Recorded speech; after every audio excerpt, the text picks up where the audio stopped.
Hello বন্ধুরা, আমি দীঘার হোটেল থেকে এখন বেরোচ্ছি। এখন লিফটে আছি, ধীরে ধীরে নিচে নামছি। ভালোই লাগছে, চারিদিকটা কাঁচ দিয়ে ঘেরা। লিফটের ভেতর থেকে বাইরে ভিউটা দেখা যায়। রাস্তাটা দেখো, একদম জঙ্গলের মধ্য দিয়ে রাস্তাটা বানানো। এই রাস্তাটা কিন্তু খুব বেশি দিন হয়নি, নতুন রাস্তা। চারিপাশে জঙ্গল, মাঝখান দিয়ে রাস্তাটা তৈরি হয়েছে। এখন কিন্তু দীঘার প্রকৃতি অনেক সুন্দর হয়েছে।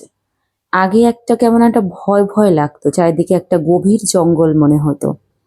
কিন্তু এখন চারিদিকটা এত সুসজ্জিত হয়ে উঠেছে যে একা চলতেও কিন্তু কোনো ভয় করে না।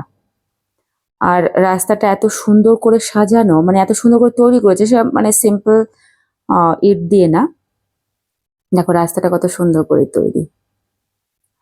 আমি মেয়েকে নিয়ে হাঁটছি, মেয়েও খুব ভালো ফিল করছে এর ভেতর দিয়ে, মানে জঙ্গলের ভেতর দিয়ে রাস্তাটা এত সুন্দর, প্রকৃতিটাকে সম্পূর্ণভাবে মেয়ে অনুভব করছে।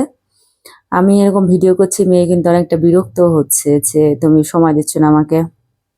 এটা কিন্তু অতি স্বাভাবিক, বাচ্চারা কিন্তু সবসময় সঙ্গ চায়। তো আমি একটু ভাবছি একটু ভিডিও করে নিই, তারপরে তো সঙ্গ দেবই। ও অ্যাকচুয়ালি বিছানা থেকে উঠতে চায়নি। আমি কিন্তু জোর করেই মোটামুটি নিয়ে এসেছি। ও কিছুতেই বিছানা থেকে উঠবে না সকালবেলা। একটু আলসেমিই করছিল, কারণ বাস জার্নি করে এসছি। আর বাচ্চারা তো একটু রিল্যাক্স করবে, সকালবেলা ন্যাচারালি উঠতে চায় না। আমি কিন্তু একটু জোর করেই ওকে তুলে এনেছি, কিন্তু আনার পরে ওর বেশ ভালোই লাগছে। আর ওর ভালো লাগছে বলে আমারও ভালো লাগছে। তো এইভাবে জঙ্গলের মধ্য দিয়ে আমরা যাচ্ছি, অনেক লোকজনও এখান দিয়ে হাঁটাচলা করছে। এখন কিন্তু ৬টা বাজে। তো প্রকৃতিটা কিন্তু সকালবেলায় বেশি সুন্দর লাগে। আমি কিন্তু প্রত্যেক বছর আসি ৫:৩০ থেকে ৬টার মধ্যে। আমি কিন্তু দীঘার কিনারায়, মানে সমুদ্রের কাছে পৌঁছে যাই। আমার সঙ্গে কেউ থাকে না। এবার মেয়েকে আমি জোর করে এনেছি বলে তাই। কোনো বছরে এই সকালবেলার, মানে এই সুন্দর মোমেন্টে আমি কাউকেই পাই না। আমি একাই সমুদ্রের ধারে এসে বসে থাকি, একাই ফিল করি। আর এই প্রকৃতিটা যেভাবে আমি নিই, এরকম সঙ্গী আমি পাই না যে আমার সাথে এরকমভাবে ফিল করবে।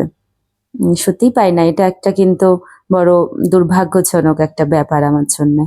কারণ আমি প্রকৃতিকে ভীষণ ভালোবাসি। আর আমার যিনি পার্টনার, তিনি আ ঘুমাবেন ৯টা পর্যন্ত। যাই হোক, সেটা যার যার ব্যক্তিগত ব্যাপার। কোনো ব্যাপারেই কারোর ওপর জোর করা উচিত নয়। আমি সকালবেলা মোটামুটি সাজগোজ করে বেরিয়েছি। প্রত্যেক বছরই কিন্তু আমি বেরোই। এবার একবার প্রত্যেকবারের মতো সকালবেলা একটু ডাব খাই। তো মেয়েকে একটা ডাব দিলাম। বাড়িতে তো আর ঠিকভাবে খাওয়া হয় না। শুনেছি নাকি সকালে উঠে, মানে বাসি পেটে ডাব খাওয়া নাকি ভীষণ উপকার। তো এখানে যে কদিন থাকবো সেই কদিন, ৪ দিন থাকলে ৪টে ডাব খাবো। তো ওটা খাই, দেখা যায় কি আর উপকার ৪ দিনে হবে। কারণ ডাবের যা দাম, প্রচুর দাম, কিন্তু এই ডাবগুলো নিয়েছে ৬০ টাকা করে। যাই হোক, সবার কাছ থেকে নিচ্ছে, আমার কাছ থেকেও একই নিচ্ছে। ডাবটা খেতে বেশ সুস্বাদুই লাগলো। অনেক ডাব হয় নোনতা টাইপের হয়, এটা বেশ মিষ্টি মিষ্টি লাগলো। তো দুজনে দুটো ডাব নিলাম ১২০ টাকা দিয়ে। তা ডাবটা খেতে খেতে ভিডিও করছি, এটা একটা রিস্কি হয়ে যাচ্ছে, হাতের থেকে মোবাইল পড়ে যেতে পারে। যাই হোক, এবার এটা কিন্তু সকালের দীঘা। সকালের দীঘাতে দেখো কত ভিড়, কত দূর পর্যন্ত মানুষ নেমে গেছে। মানুষ এখানে শুধু একটু আনন্দ উপভোগ করতেই আসে। অথচ খুঁজে দেখলে হয় এই অল্প আনন্দ নেবার সময় কিন্তু অনেকেরই নেই। টাকা আছে প্রচুর, কিন্তু একটু সময় বার করে একটু আনন্দ নেবে এরকম মানুষ কিন্তু প্রচুর আছে। তো তাদের জন্যে একটা কথা আমার, যে এই সূক্ষ্ম আনন্দগুলো না কেউ মুখের উপর তুলে ধরবে না। তাই নিজের আনন্দটুকু না একটু খুঁজে বার করলে নিজের জন্যই ভালো। এটা খুঁজে নিতে হয়, বার করেও নিতে হয়। সবসময় মনের মতো তো কিছু হয় না, কিন্তু আনন্দ একটু করতে হয়। কারণ মন কিন্তু আনন্দ পছন্দ করে। তাই মনকে সুন্দর রাখার জন্য একটু আনন্দ করতেই হয়। আকাশটা কত সুন্দর লাগছে। অল্প একটু জলের কাছাকাছি এসেছি, মেয়ে তো নামতেই চাইছে না। তা আমি ওকে বলেছিলাম কয়েকটা ভিডিও ভিডিও করে দে বা ফটো তুলে দে, কিন্তু ভিডিও করিনি, ওর হাতে থেকে হয়তো ভুলে গেছিলাম। কয়েকটা ফটো নিয়েছি। এখানে যারা ফটো তোলে সমুদ্রের মধ্যে, ফটোগ্রাফার যারা রয়েছে, তাদের মনে হয় মানে কাজকর্ম হয়তো ব্যবসাটা একটু ডাউন চলছে, কারণ এখন সবার হাতে ফোন, সবাই নিজের নিজের ছবি ফোন তোলে। ওদের ভীষণ সুন্দর লাগছে। আমার এগুলো মানে আমার এক জায়গায় বসে থাকতে বেশি ভালো লাগে। আর যেহেতু মেয়ের সাথে এসেছে বলে আমি বসতে পারছি না, আমি এরকম পাথরের কোনো এক কোনায় বসে থাকি। আর সম্পূর্ণ সমুদ্রের দিকে দূর দূর পর্যন্ত যতটা নজরে যায় ততটাই দেখতে থাকি। এখন ফিরে আসছি, ঘরের দিকে ফিরে আসছি, তারপর স্নানে যাব। দেখো, যে হোটেলটায় আমরা আছি সেই হোটেলের রুফে এই সুইমিং পুলটা। আমার কিন্তু সুইমিং পুলটা ব্যাপক লেগেছে, দারুণ লেগেছে। এত সুন্দর গোছানো, আহ মানে সুইমিং পুলটাও কিন্তু বেশটা বড় অন্যান্য হোটেল থেকে। আর উপর থেকে 4তলা বিল্ডিং, মানে 5তলা ছাদ, এটা উপর থেকে সামনের যে ভিউটা ব্যাপক লাগছিল। সুইমিং পুলটাও বেশ বড়। সুইমিং পুলের ব্যাপারটা হয়তো অনেকেরই জানা। এখানে স্নান করবার জন্য ড্রেস রেন্টে নেওয়া হয়।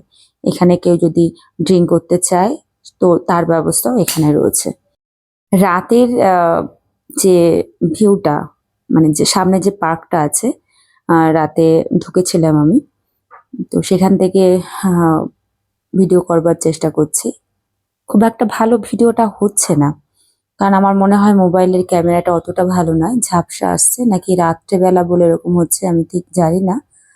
তো এই হচ্ছে হোটেল, এখানেই আমরা আছি। 3তলাতে আছি আমরা।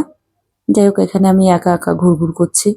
অ্যাকচুয়ালি দীঘাতে আসলে আমাকে ম্যাক্সিমাম সময় একা একাই ঘুরঘুর করতে হয়, কারণ আমার হাজবেন্ড বা আমার বাচ্চারা খুব একটা বাইরে আসতে পছন্দ করে না। আমি একাই ঘুরে ঘুরে বেড়াই। একা ঘোরাটা কি হয়, মানে ভিডিওগুলো একা করতে হয়, আবার ফটো যদি নিতে হয়, সেলফি তুলতে হয়। এখানে দেখো একটা ব্যাঙের ছাতা মতো দিয়ে তবলার মতো বসার জায়গা করেছে, বেশ ফানি ফানি লাগছিল। বসার প্রচুর জায়গা, কিন্তু লোকজন এখানে এসে দেখি ফটোশুট বা ভিডিও করে চলে যাচ্ছে। খুব একটা কেউ সময় এখানে বসছে, মানে টাইম পাস খুব একটা কেউ করছে না। এখানে তো লাইটিং করে এত সুন্দর করে সাজিয়ে রেখেছে। এই যে যেটা দেখা যাচ্ছে পাশে, এগুলো কিন্তু সব সিমেন্টের গুঁড়িগুলো বসানো, কিন্তু ব্যাপক বড় একটা কাপ বানিয়ে রেখেছে। হ্যাঁ, শুধু দেখবার জন্য লাইট দিয়ে রেখেছে। হোটেলের সামনে ব্যাপক বড় একটা গার্ডেন রয়েছে। এটা হলো রাতের দীঘা, রাতে বেরিয়েছিলাম। আমার সঙ্গে কিন্তু এখন হাজবেন্ড এবং 2 মেয়েই আছে, কিন্তু ওরা ভিডিওতে মুখ দেখাবে না। যাই হোক, আমি তুলে নিচ্ছি, কারণ এটা তুললে পারে সকল বন্ধুদের দেখাতে পারবো যে রাতের দীঘাটা কেমন লাগছে। নিজের চোখে দেখলে একরকম, আর ভিডিওর মধ্যে দেখলে আরেক রকম। তো এখানে দেখো খুব একটা কিন্তু ভিড় নেই। অন্যান্য বার যেমন যাই, মানে জলবায়ুটা যেমন গায়ে লাগলে যেমন একটা আঠালো আঠালো একটা ব্যাপার হয়, চুলগুলো কেমন চিপকা চিপকা হয়ে যায়, এবার কিন্তু সেটা নেই। কারণ এবার জলের ঢেউয়ের যে হাওয়াটা হয়, সেই হাওয়াটা কিন্তু নেই, ঢেউটাই নেই। এখানে একটা রেস্টুরেন্ট দেখাবো, এত ফানি লাগলো রেস্টুরেন্টটা, মানে দেয়ালটা পুরো খাবার, চিকেন কষা, মটন কষা, মানে কি নেই এখানে, নিরামিষ মিল, ইলিশ মিল, মানে দেয়ালে পুরো যত হাজার রকমের আহ খাবারের ছবি সাঁটা রয়েছে। এত ফানি লাগলো। এটা একটা মুসলিম রেস্টুরেন্ট। খাবারটা কিন্তু বেশ বানিয়েছিল, এখান থেকে রুটি আর তড়কা নেওয়া হয়েছিল। আমার এই মানে এত খাবারের আইটেম এই দোকানে, আমি ভেবেছিলাম বোধহয় একই ছবি বোধহয় এদিক ওদিক করে লাগানো রয়েছে, তা কিন্তু না। এই যতগুলো ছবি দেখা যাচ্ছে ততগুলো কিন্তু আইটেম। কোন আইটেম চাও, হ্যাঁ আদৌ এত আইটেমের দোকানে আছে কিনা সন্দেহ। মানে ওখানে গেলেই বসলেই মানে লোভ হবে, এটা খাই ওটা খাই, এত আইটেম। মাই গড, আমি ভাবলাম আর জিজ্ঞেস করি যে এত রকম আইটেম কি তৈরি হয়। যাই হোক, ওখান থেকে ঘরে ফিরলাম রাতে। পরের দিন কিন্তু আমি একা সকালবেলা বেরিয়েছি। পরের দিন আমার একটু বেলা হয়ে গেছিল, রোদটা কিন্তু অনেকটা প্রখর, মানে এই সময় টাইম 7:30। আমি একা বেরিয়েছি, আমার সাথে কিন্তু কেউ নেই। আমি একা একা বেরিয়ে এই রৌদ্রে দেখো ছাতা মেলতে শুরু করেছে সবাই, আমি ছাতাও আনিনি আর চশমাটাও আনিনি। এভাবেই দেখছি, সকালবেলাটা আজকে ভালো লাগছে না রৌদ্র উঠে গেছে বলে, তাই খুব একটা সময় এখানে দেরি করিনি।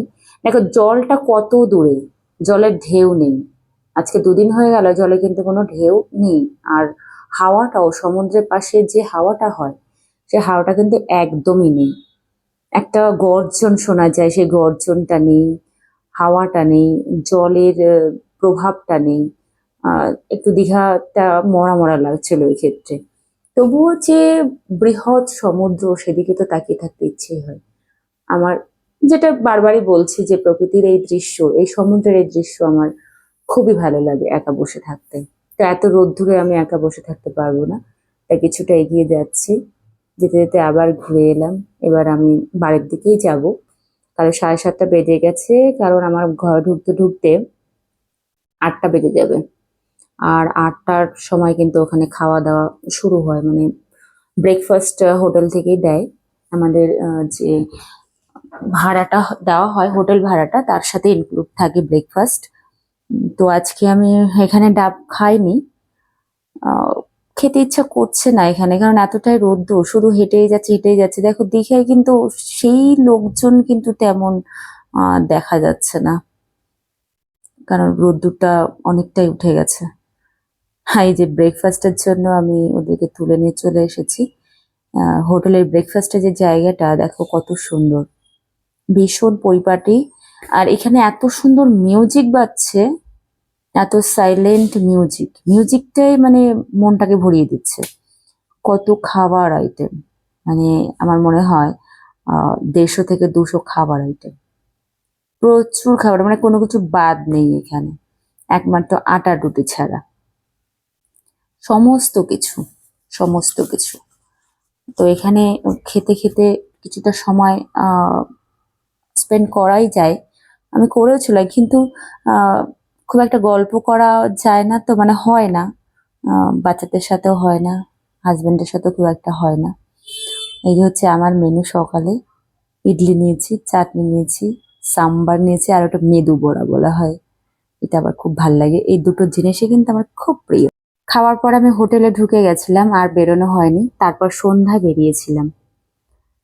সন্ধ্যায় এই যে আলো, এটা এখন আমি হাজবেন্ডের সঙ্গে বেরিয়েছিলাম, একটু ঘুরে ঘুরে কিছু কেনার ছিল, খাবার, ঘরের খাবার, আহ, বাচ্চারা খাবে সেটা হচ্ছে, আমি একা একাই ভিডিও করে নিচ্ছিলাম। মানে হাজবেন্ড দোকানে গেছিল তার প্রয়োজনীয় জিনিস কিনবার জন্য, আমি এদিকে একা একা ভিডিও শুট করে নিচ্ছি। তো এখানেও এই যে মাঝে মাঝে জঙ্গলটা রয়েছে, এখানেও হয়তো একদিন বিল্ডিং উঠে যাবে, ফাঁকা থাকবে না। সন্ধ্যাটা কিন্তু বেশ ঝলমলে রাখছে চারিদিকে, সবে মাত্র আলো জ্বলে উঠেছে আর ঝলমল করছে চারিদিকে। দেখো কতটা ফাঁকা লাগছে, তাই না? আর মনে হয় আজকে শুক্রবার তো, এই জন্য বোধহয় ফাঁকাটা। আবার মনে হয় কাল থেকে শনি রবিবার মনে হয় প্রচুর ভিড় হবে, আমার যেটা মনে হয়।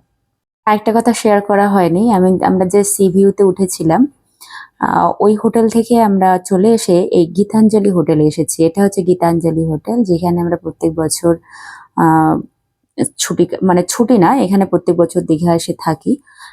তো এই হোটেলটা খুব চেনা পরিচিত। তো ওখান থেকে এসে এখানে আমরা ঢুকেছি আজকেই, তো সেটা বলা হয়নি। এটা গীতাঞ্জলি হোটেল, খুব ভালো, খুব ভালো হোটেলটা, মানে খুব পছন্দের হোটেল বাচ্চাদেরও আর আমারও। ভেতরটা ভীষণ সাজানো গোছানো, ছোট ছোট, এগুলো কিন্তু সব মানে অরিজিনাল গাছ। আর ভেতরে একটা সুন্দর সফট একটা মিউজিক অলওয়েজ বাসে থাকে। এই গেটটা খুলে ভেতরে যেতে হয়।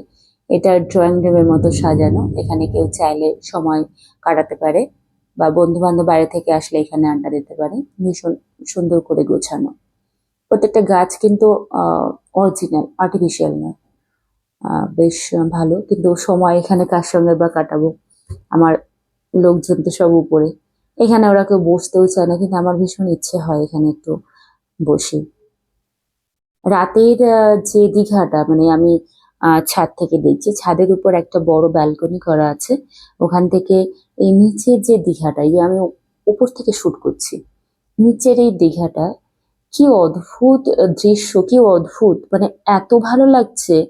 এটা বোধহয় আমি পরিষ্কার করে বোঝাতে পারছি না। যত সাদা সাদা দেখা যাচ্ছে সবই কিন্তু লাইটিং, মানে লাইটিং না, দোকানের লাইট।